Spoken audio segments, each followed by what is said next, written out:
Dans un quartier huppé d'Abidjan vivait Kofi Kouamé, un homme dont le nom était associé à la réussite et à la richesse. Parti de presque rien, il avait bâti un empire dans le commerce du cacao. Sa jeunesse avait été marquée par la pauvreté, les longues journées de travail au marché et les nuits à étudier à la lumière d'une lampe à pétrole. Mais sa persévérance et son intelligence avaient fini par payer.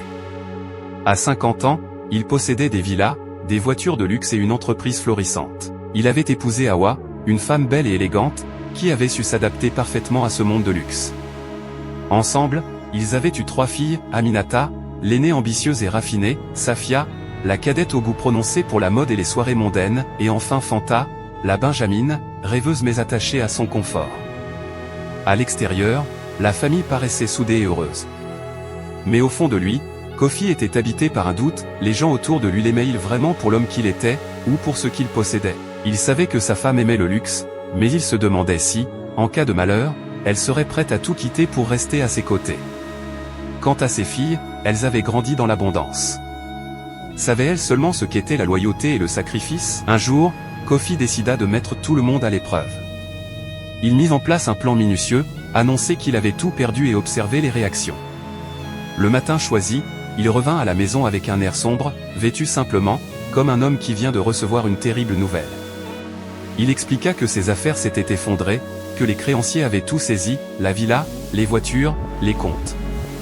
Il précisa qu'il devrait quitter Abidjan pour aller vivre au village, dans une maison ancienne et modeste.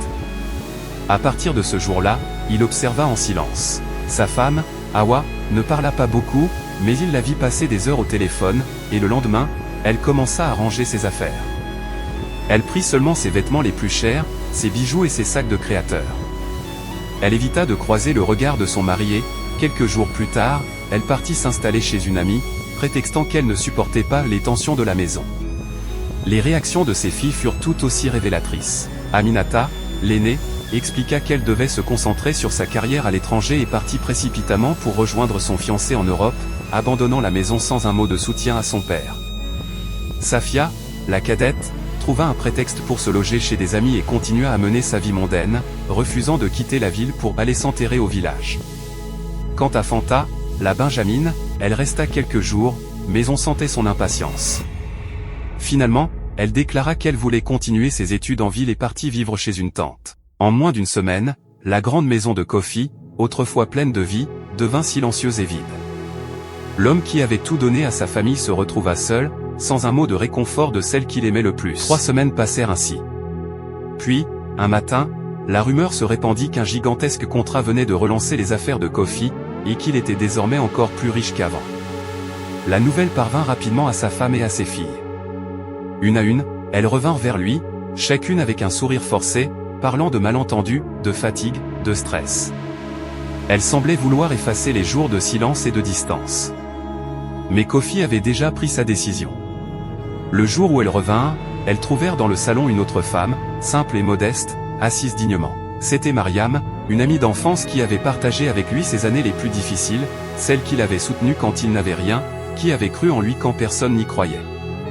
Kofi annonça publiquement qu'il allait l'épouser et qu'il avait décidé de réécrire son testament en faveur de projets communautaires dans son village et d'organisations qui aidaient les enfants démunis. Ni sa femme ni ses filles ne furent mentionnées dans ces projets, non par vengeance, mais parce qu'il avait compris que l'amour et la loyauté ne se mesuraient pas au lien du sang ni aux paroles, mais aux actes posés dans l'adversité.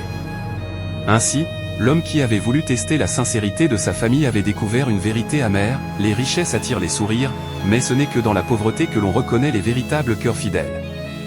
Et l'histoire de Kofi se répandit comme une leçon dans tout Abidjan, l'argent peut bâtir des maisons, mais seul l'amour sincère construit un foyer solide.